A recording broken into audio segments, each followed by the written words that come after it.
Từng câu hứa cũng như cơn gió thoáng qua vô tình. Thì biết thế nhưng mà vẫn cứ tin. Để rồi khi em đi thì anh mới giật mình. Bao mộng mơ cũng vội tan biến. Bàn tay trắng đã chẳng thể níu kéo bước chân em lại. Gượng cười chúc phúc cho người được ấm êm. Chỉ cần em yên vui dù anh có ngậm ngùi. Vì đời anh cũng đã quen vậy rồi.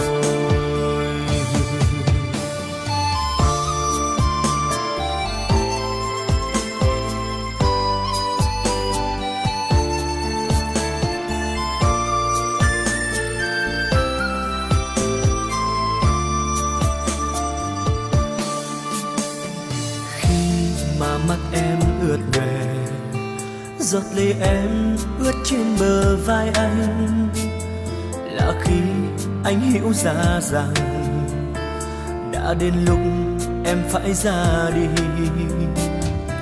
Anh nào có than trách gì, tại trời xanh muốn đôi mình chia ly.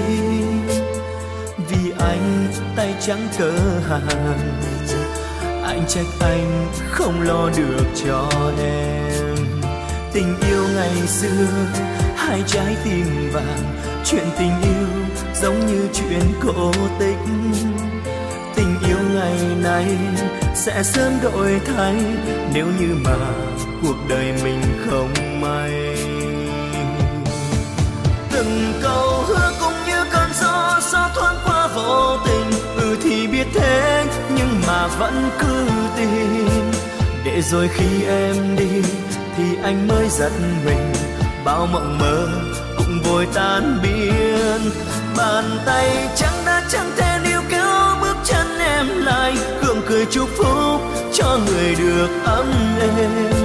Chỉ cần em yên vui dù anh có ngậm ngùi. Vì đời anh cũng đã quen vậy rồi.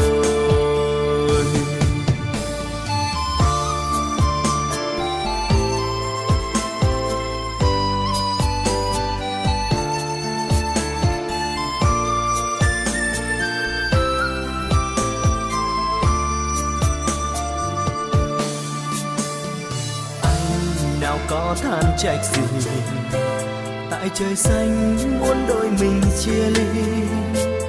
Vì anh tay trắng cỡ hàng, anh trách anh không lo được cho em. Tình yêu ngày xưa hai trái tim vàng. Chuyện tình yêu đẹp như chuyện cổ tích.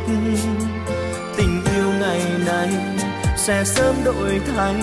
Nếu như mà cuộc đời mình không may.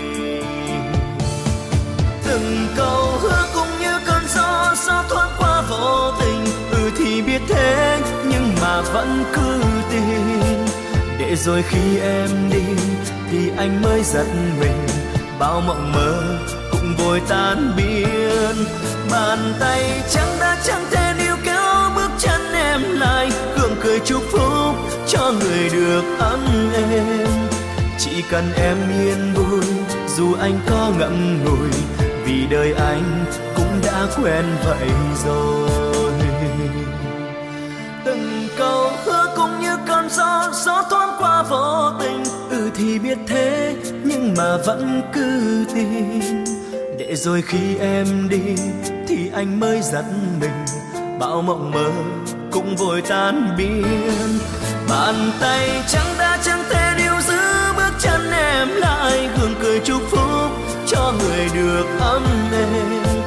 Chỉ cần em yên vui dù anh có ngậm ngùi. Vì đời anh cũng đã quen vậy rồi.